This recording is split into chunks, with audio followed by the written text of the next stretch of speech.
Okay, hi everybody. In this module, we're gonna look at the pulse transfer function and the star transform. And what we're gonna do is just do more examples so we fully understand the concept of the star transform and the calculation of the pulse transfer function. So let's recap what we learned in the previous modules. So we said if we have a sampler, I have a continuous time signal E of t. Then if I sample this signal, I'm gonna get E star of t, and I can also write this as E of k, a discrete time signal. So I have a continuous time signal E of t, I'm sampling it, and what I'm gonna get at the output of the sampler are the samples that I'm obtaining from this signal.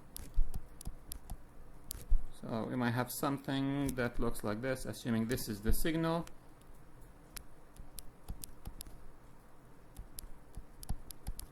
So we get the signal E of k.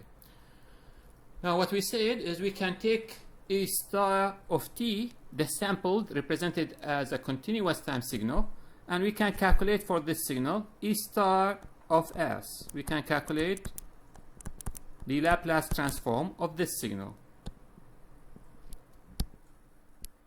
And I can take this discrete time signal and I can calculate for it E of z. So I can take this signal multiplied by impulses that will give me E star of t. I can take the Laplace transform that is going to give me E star of s.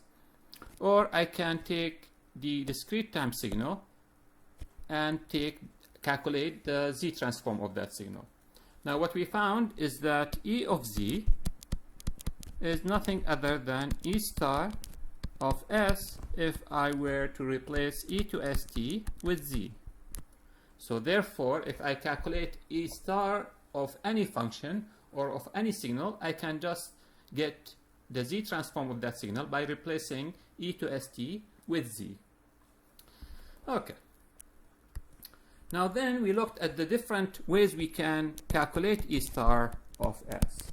And we said one expression that we looked at is that E star of s is equal to the summation of E of nt e to negative n multiplied by t multiplied by s.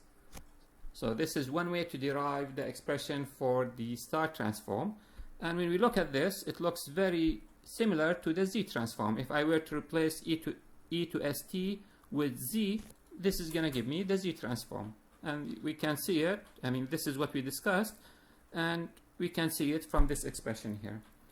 Another expression that we can use to calculate the star transform, if I can take the function or the signal that I'm trying to calculate the star transform for and do partial fraction expansion for it, then I can calculate the star transform by the summation from 1 to n, and I'll take the residues ci and then multiplied by 1 over 1 minus e to negative t multiplied by s minus lambda I, where lambda i's are the poles of the e of lambda. Okay, a third expression is that 1 over t, the summation from I equal negative infinity to infinity e of s plus j omega s multiplied by I. Now this expression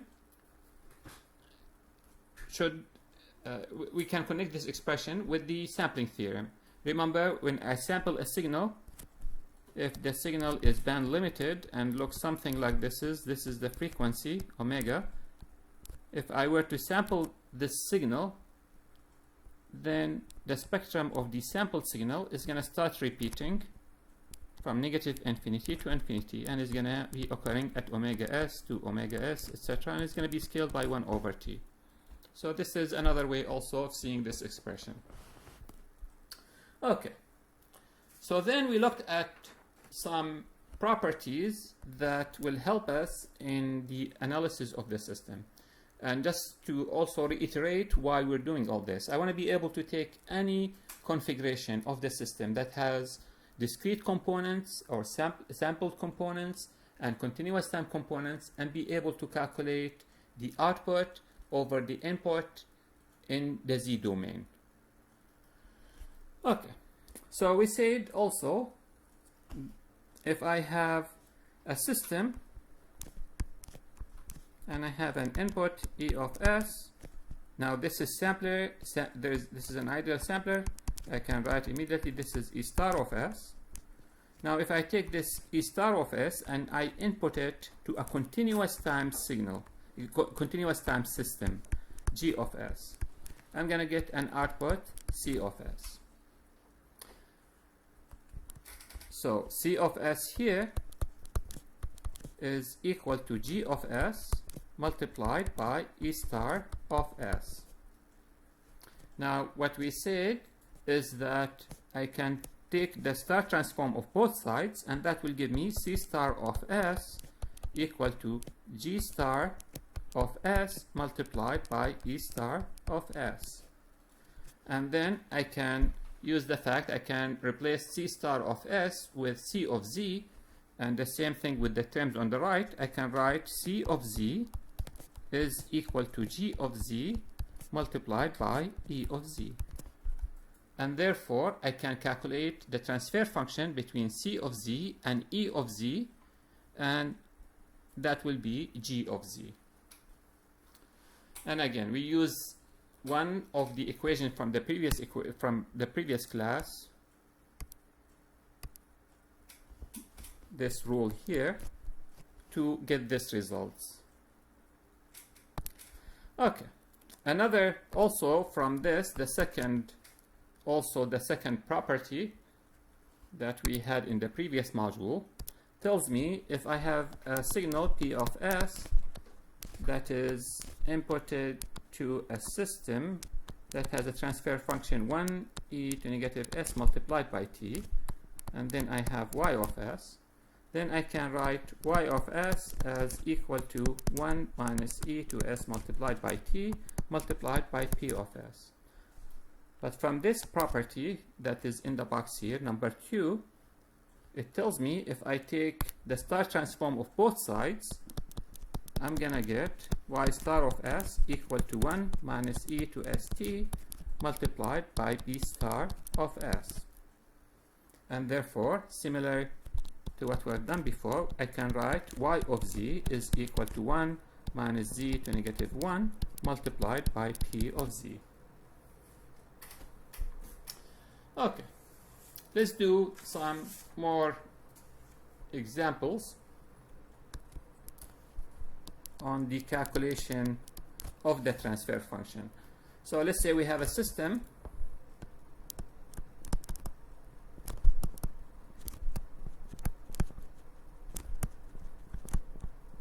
and this system we have a signal E of s, and then I'm gonna sample this signal. This is gonna give me E star of s. I'm gonna take this signal through a continuous time transfer function G1 of s. This is gonna give me A of s, and then what I'm gonna do, I'm gonna sample this output. So if I sample this output, I can immediately write after the sampler this is A star of s, and then I'm gonna input this to another continuous time transfer function G2 of s, and now I have C of s. Now what I want to calculate, the relationship between this input here, E of s, and the output C of s. So let's see how we do this. So looking here, starting from the right, I know that C of s is equal to G2 multiplied by A star. And therefore, if I take the star of both sides, that's going to give me C star is equal to G star multiplied by A star. Of course, this is all of S, of S, of S. Now from this, I can write C of Z is equal to G2 of Z multiplied by A of Z. So this will relate C of S to A. Now then, I can look at the output of the first transfer function, G1, and if I write the equation, A of S from here is equal to G1 of S multiplied by E star of S. I can do the same thing. I can take the star transform of both sides. That's going to be A star of S is equal to G1 of S star multiplied by E star of S. I can do the same thing. I can write this as A of Z is equal to G1 of Z multiplied by E of Z. Now putting this equation and this equation 1 and 2 together, I can write C of Z equal to G2, and I'm going to replace A of Z with G1. All of these are of Z. G1 of Z multiplied by E of Z. And here I got a transfer function between the output of G2 and E of S. Okay, I hope the math here is clear. Now we're gonna do more examples, and we're gonna try to explain what the physical meaning of all this. So we'll give you more intuition into what this means in a minute. But for the time being, I just want to be able to do the math, take any configuration of an open loop system, and be able to calculate the transfer function. So let's refer to this as A, do another one, because these are from the book on page 122. Okay, another configuration. I have E of S, and then I'm sampling this signal, so I can write this E star of S. Then I'm taking this signal, I'm taking it to a transfer function G1 of S. Now this output of G1 of S, unlike the previous example where I sampled it, I did not sample it. I put it directly, I input it to another continuous time system, G2 of S. And then I'm going to get C of S. The same thing. I want to calculate the transfer function between the output C and the input signal E.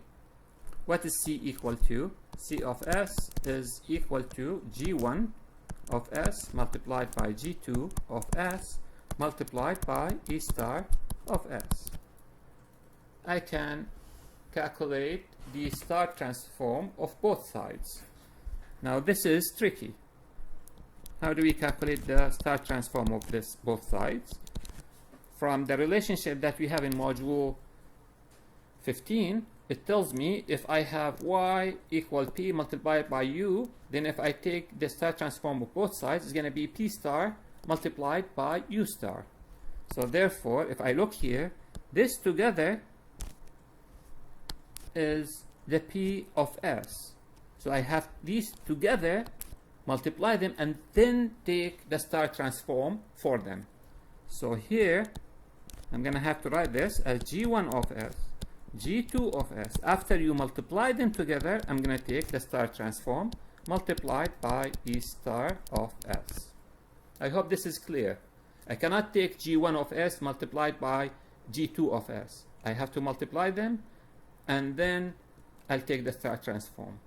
Because the relationship that we had here, y equal p of s multiplied by u star, I can calculate y star equal to p star multiplied by u star.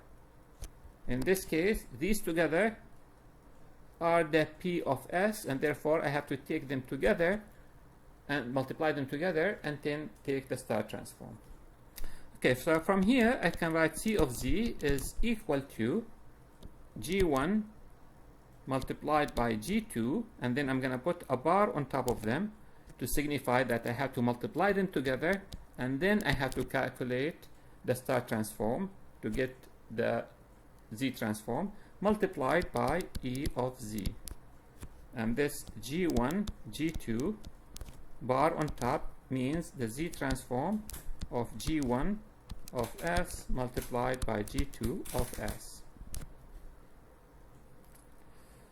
Okay, let's do another configuration.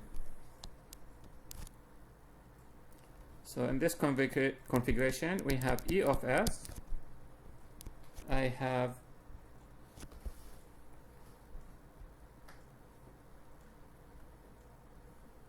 I have this E of S going directly to G1 of S. So I'm not sampling E of S, but rather I'm taking this continuous time signal to a continuous time system, and then at the output of the system, let's call this output A of S, I'm sampling the output.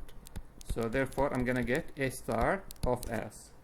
And then the output that I sampled, I'm inputting it to another continuous time system, G2 of S, to get C of S.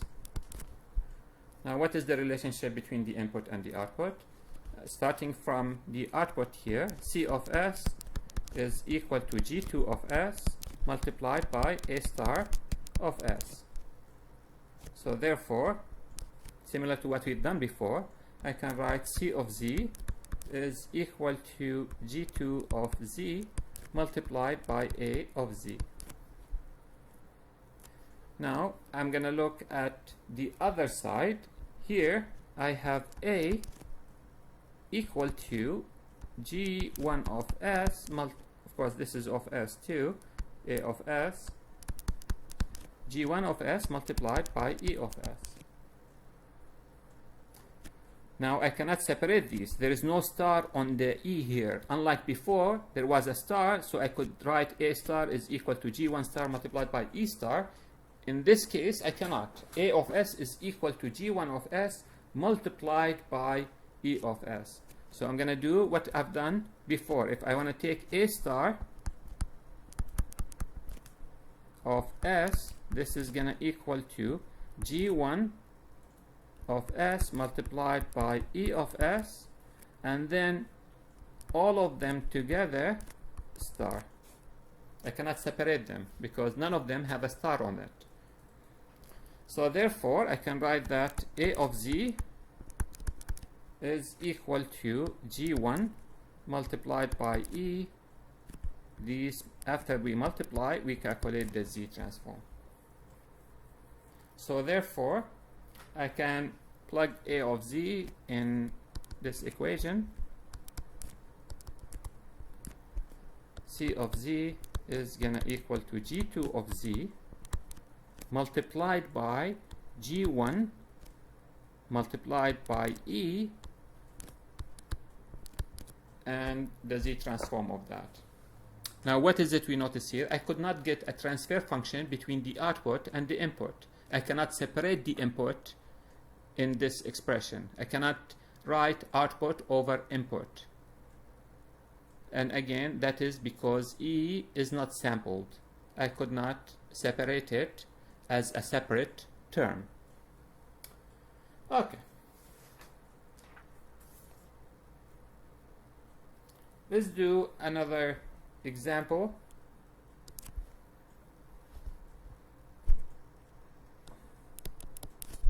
So given the system below,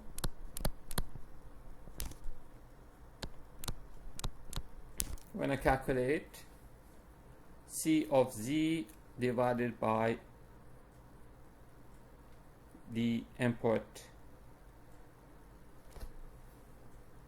E of Z.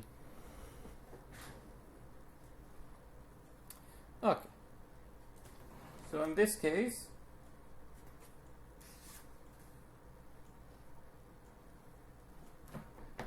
we have a signal E of T, or in this example, we have an analog to digital converter.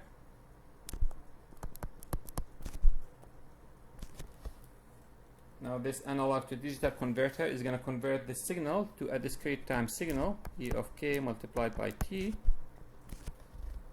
And then I'm going to take the output of this analog to digital converter, I'm going to put it through a digital filter.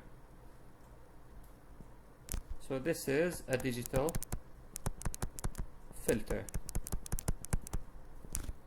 And then I'm going to take the output of the digital filter and I'm going to put it through a digital to analog converter, and then I'm going to apply it to a continuous time signal system, GP of S. And then I'm going to get an output that is C of S. So I have a continuous time signal So this is a continuous time signal.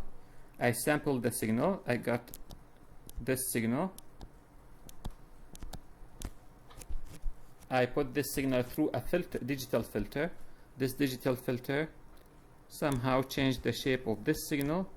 So let's say then the output looks something like this of the digital filter.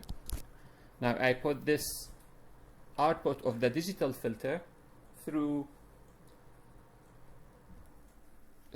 a digital to analog converter. So at the output of the digital to analog converter, this is gonna hold the signal for me. So I'm gonna get something that looks like this. And what I'm gonna call the output here, this is M of KT, and the output of the digital to analog converter as MR of T. So the output of the digital to analog converter is going to be a continuous time signal. So this is, if you like, K, this is K, this is T again, and I can apply it to a continuous time system. Okay, so what is the equivalent of this circuit? If I start here, I have E of T, analog to digital converter. I'm going to replace it with an ideal sampler. This is going to give me E star of T, is going to give me E of K, and is going to give me also E of Z. Then I'm going to apply this to a digital filter, and let's say the transfer function of the digital filter is D of Z, digital filter. And then I'm going to take this, apply it to the digital to analog converter. What was the transfer function of the digital to analog converter? This is a zero order hold, so therefore it's going to be 1 minus E to minus S multiplied by T divided by S. This is the transfer function of a zero order hold. Any signal that comes in is going to hold it for T seconds. We derived this when we looked at the digital to analog converter. Now then I have my transfer function GP of S, and then I have C of S. So again, here I have the signal. This signal here is M of K, and therefore I'm gonna have M star of S here. And from this here, I can write that M of Z, since this is a digital filter, this is a discrete input and this is a discrete output. So therefore, I can write that M of Z, the output of the digital filter, is going to equal to D of Z multiplied by E of Z.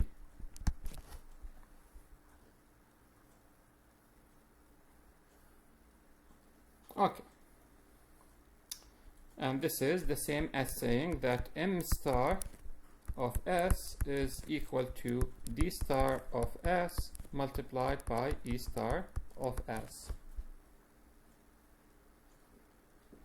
Now then, if I look at the output, C of S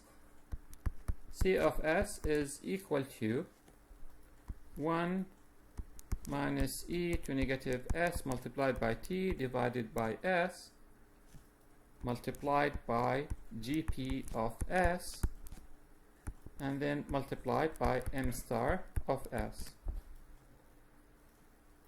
Now I can rewrite this. I can write this as 1 minus E to negative S multiplied by T, and take this S and move it underneath GP of S. So what I can do, I can write this as GP of S divided by S multiplied by M star of S. And therefore, I can calculate C star of S, and C star of S is going to equal to 1 minus e to negative s multiplied by t multiplied by the star transform of these two terms together. But the star transform of these two terms, because one of them have a star, I can take the star of the first multiplied by the star of the second. So I can write this as gp of s divided by s star multiplied by m star of s.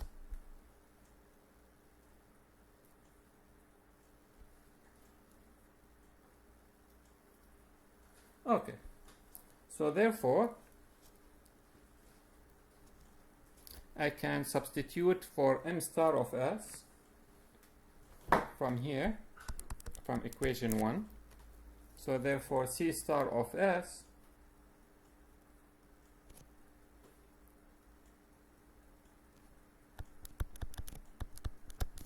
is going to equal to 1 minus e to negative st multiplied by gp of s divided by s star multiplied by d star multiplied by e star of s.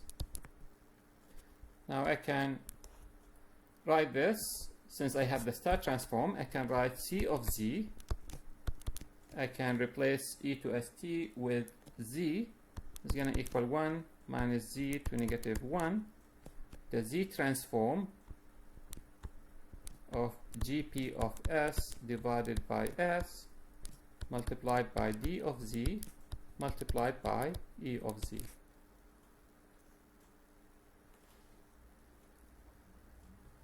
And this is the result that we want. We related c of z at the output to e of z at the input. Now one thing I'm going to mention here is the following. Now we write c of z, which means c of z is a discrete time signal. So what that means, even though I did not have a sampler here, what this means, if I were to take this output c of t and sample it, the relationship between the samples that I get at the output and the samples that I get at the input is given by this relationship. I hope that is clear. So again, what this means, if I were to take an analog to digital converter here, so here let me add it, analog to digital converter, and then instead of getting this is c of t, I'm gonna get c of k. C of k, and I have e of k. The relationship between c of k and e of k is given by this equation that I have here. In the book, it does not have the analog to digital converter at the output.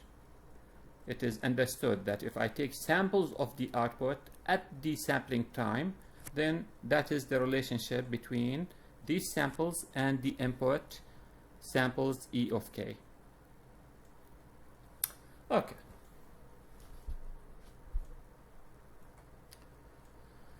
So again, let's reiterate what this pulse transfer function that we introduced.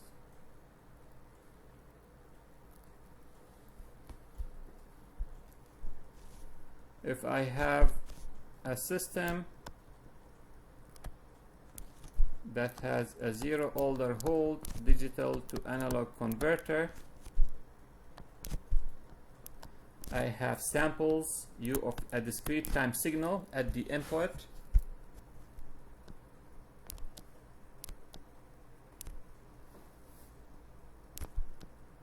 So this is my u of k.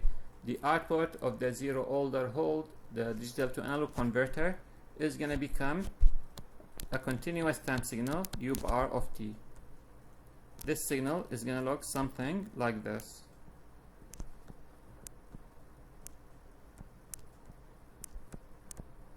Continuous time signal.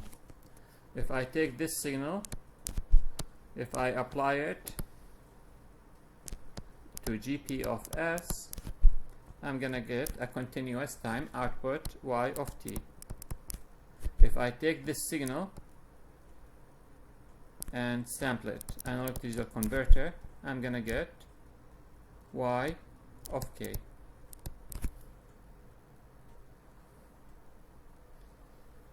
So again, the zero order hold is going to produce to me this staircase looking waveform,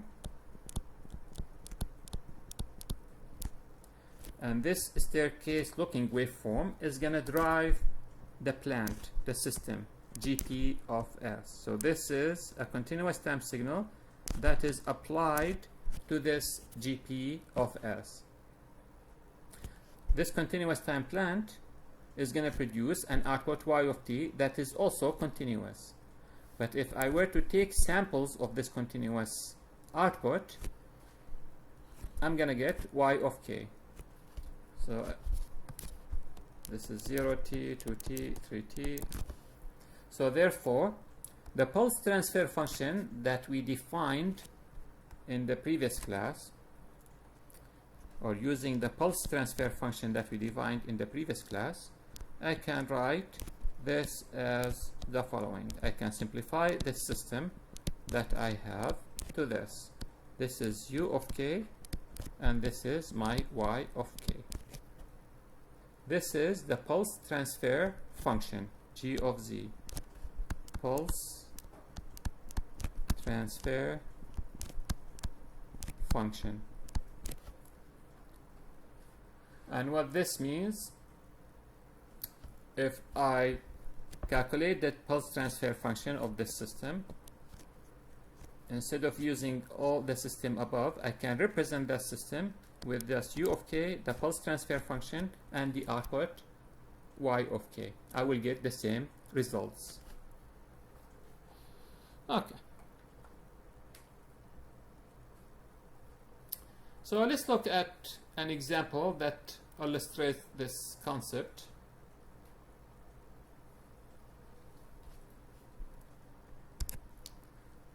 And in this example, I have GP. I have a second order system.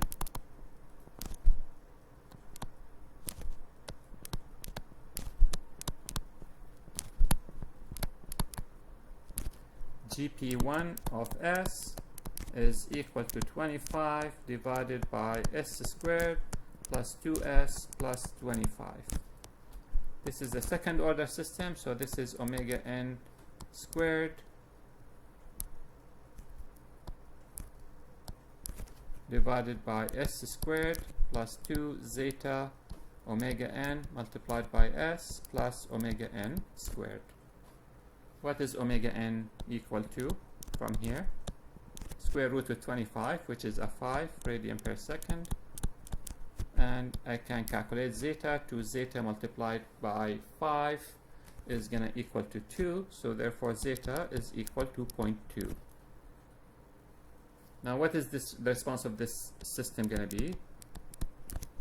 This is an underdamped response. Since zeta is less than 1, then system is underdamped.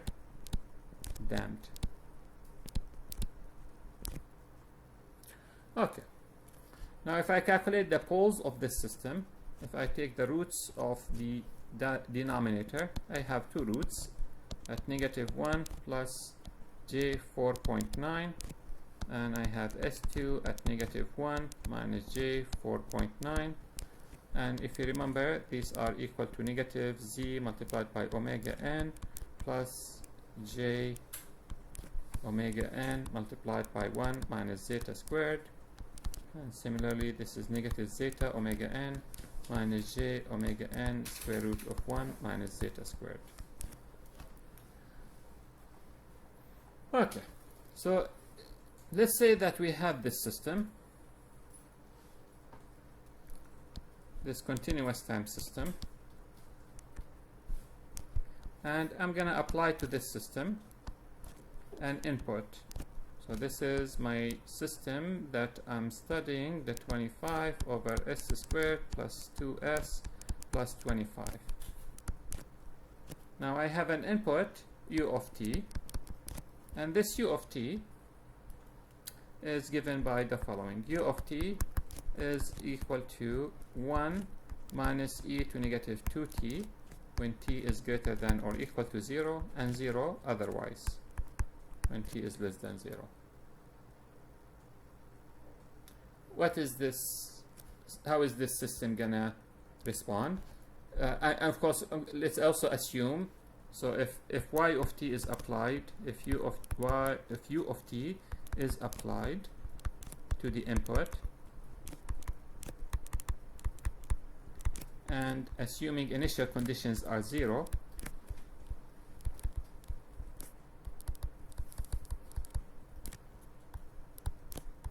so the system has rested, initial conditions are 0, then I can calculate the output of this system.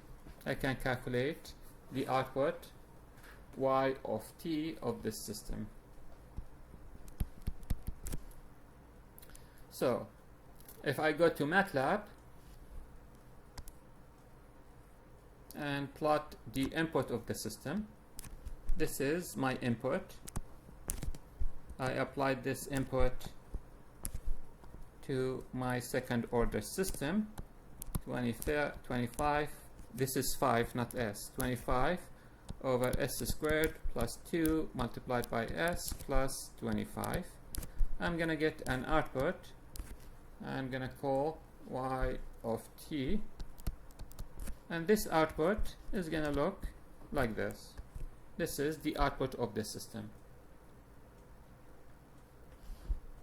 The steady state of the input is equal to a 1.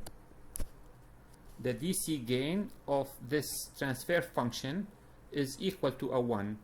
What is the DC gain? If you remember, the DC gain is equal to g of 0, and if I plug in a 0, this is going to equal 25 over 25, which is equal to a 1.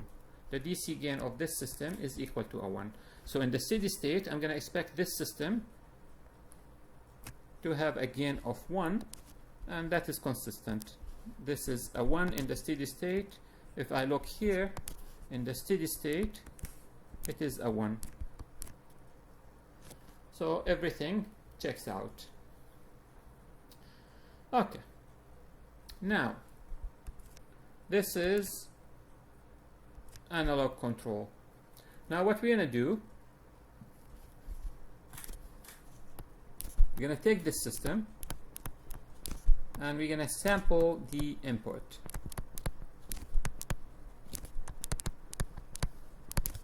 U of t.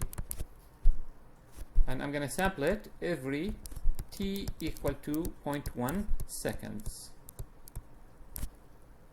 And if I do that, so I've taken this input signal here,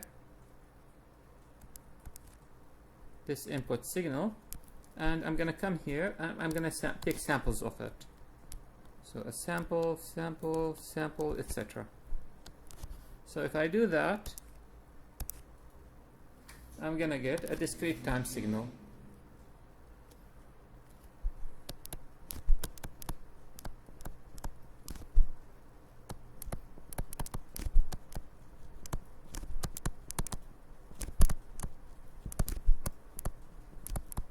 And this discrete time sequence, I'm going to call it u of k.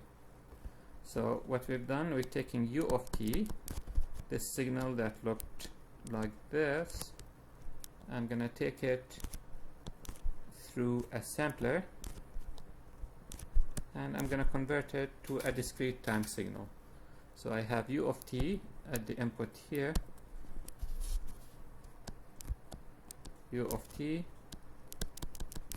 and u of t was equal to 1 minus e to negative 2t, and I sampled it every t second, that is equal to 0.1 every t, which is equal to 0.1 second.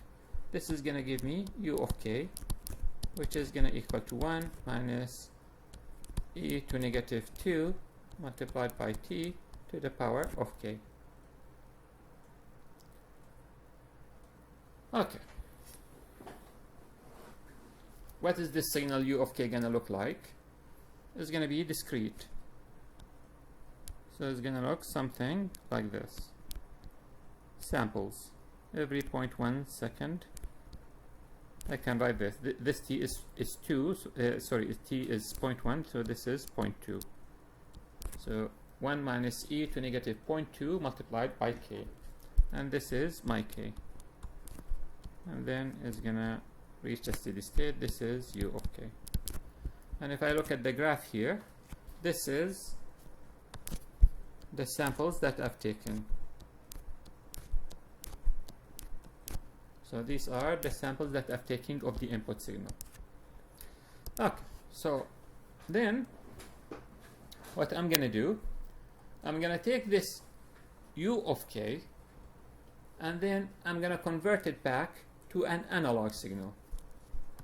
I did not do anything to it. Later on we're gonna be taking the signal, passing it through a digital filter, but for the time being, to illustrate the concept that we introduced, we're gonna assume I've taken this signal after this sampler and I convert it back to a continuous time signal. So I started with u of t, I got u of k, and then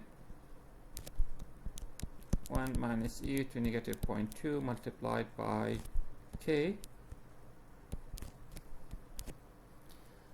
and then I'm gonna take this through a zero order hold digital to analog converter. What is this gonna give me? It's gonna give me u bar of t. How does this signal gonna look like? What the zero order hold is gonna do is gonna take this signal that I plotted here. If I can copy it.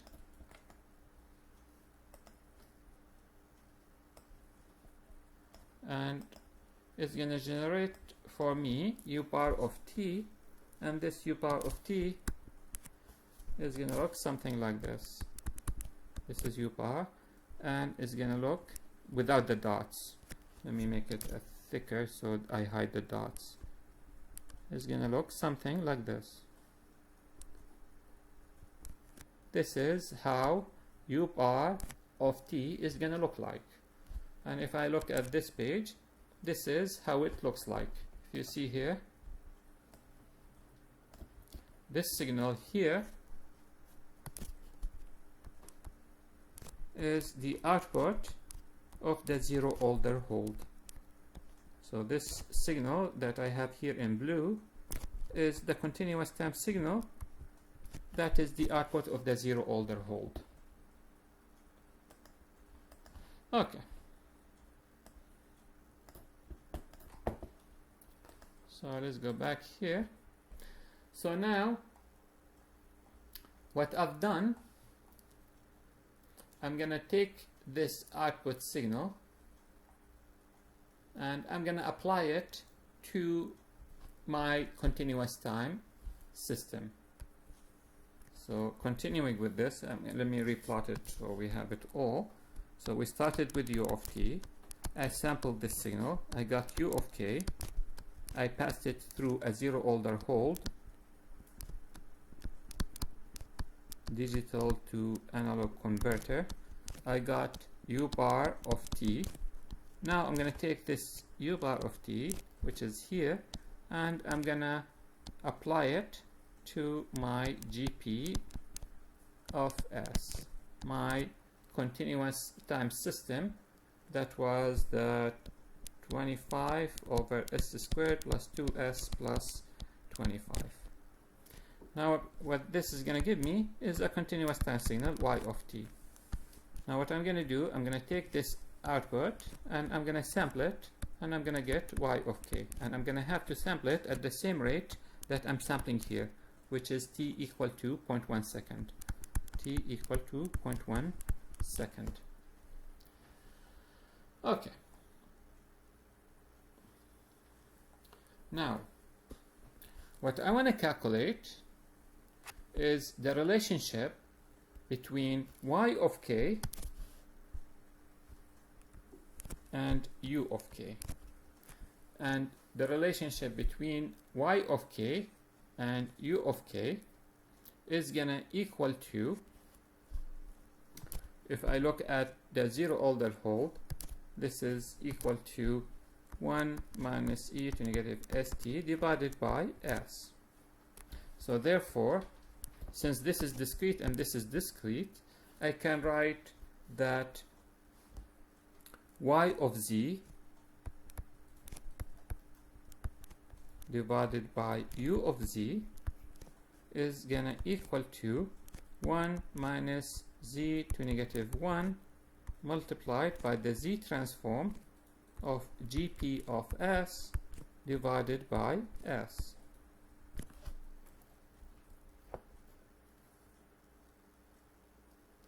And therefore, to calculate gp of s over s, since I know gp of s, I can use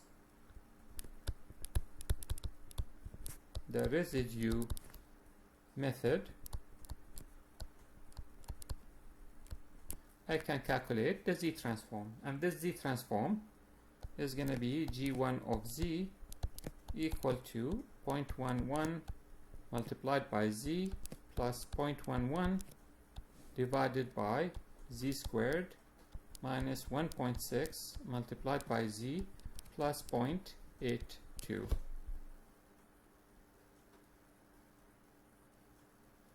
Now, of course, I skipped the derivation of y of z over u of z, but this is directly similar to the examples that we've done at the beginning of this module.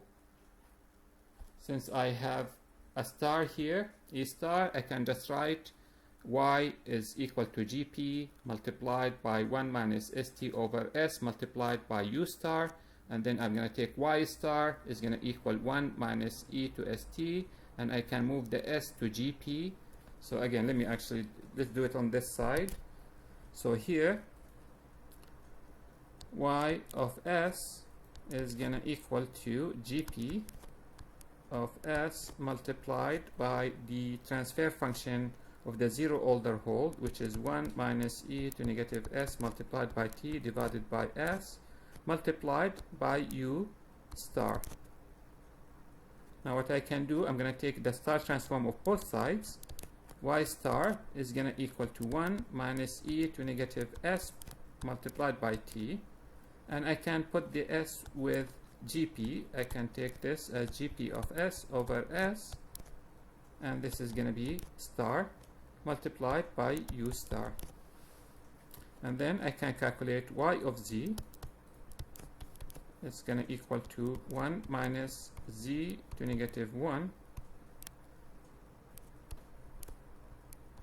multiplied by the z transform of gp of s divided by s multiplied by u of z. And therefore, y of z over u of z is going to equal 1 minus z to negative 1, the z transform of gp of s divided by s. And we're going to see this a lot in the future. We take the s that is coming from the zero order hold, we put it under gp of s, and we calculate the z transform of all that. Okay, so what is it we've done here? We calculated the z transform between y of z and u of z. So therefore, I had u star going through the zero order hold to give me u bar, and then I applied this to gp of s, and this is give me y of t.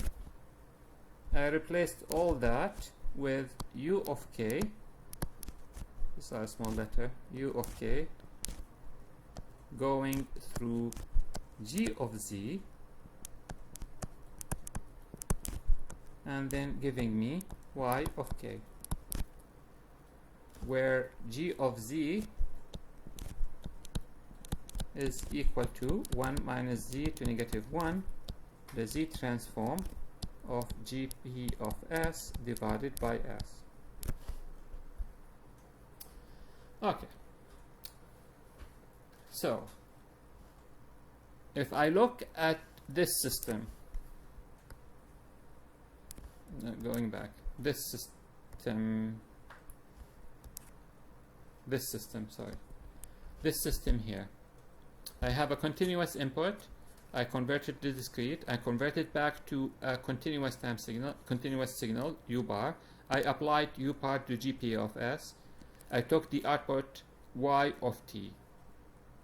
And then I sampled that output Y of K. If I do all these steps, they're going to give me the same results as if I were to take G of Z, apply U of K, and get Y of K. Again, so I can calculate this output two ways. I can calculate it, I can take a continuous time signal, sample it, put it through zero order hold, get the continuous time signal, apply it to GP of S, get the out Y of T, sample the out Y of T, and get the samples. Or I can just come here, take U of K, the discrete time signal, apply it to G of Z that I calculated, and get Y of K. The Y of K that I would get from here is going to be the same as the samples I will take from Y of T. So if I were to look at the results here, this is the result of the continuous time response. These are the results that I'm getting from the discrete time response. These samples that I've taken here are the same as Y of T at that time. Does that make sense?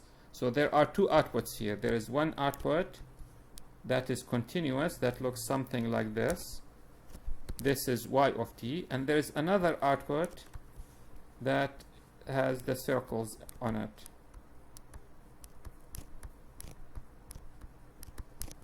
This is Y of K that is obtained from this system here, just by generating U of K, applying it to G of Z, and getting Y of K. And the Y of T, the continuous time, the continuous one, is the one that is obtained by going through this system and generating Y of T. Does that make sense? Now, one thing just to point out before we finish is that Y of K at this sampling time will give me exactly the output at this time. However, between this sample and this sample, I have no idea how the signal is, how the response of the system is. Does that make sense? So at the samples, I know exactly what the output Y of T is. But between the samples, Y of K tells me nothing about that response of that system. Okay, I'm going to stop this module here. And I'm not sure, we might, I'm going to send you probably email, see if we need to meet to go over any questions or answer any questions that you might have. I know these are lots of new concepts, and it's going to take little time to adjust and absorb all of it. So please let me know. Look at the lecture notes, watch the videos, and if there is any confusion or if you have any question, please let me know.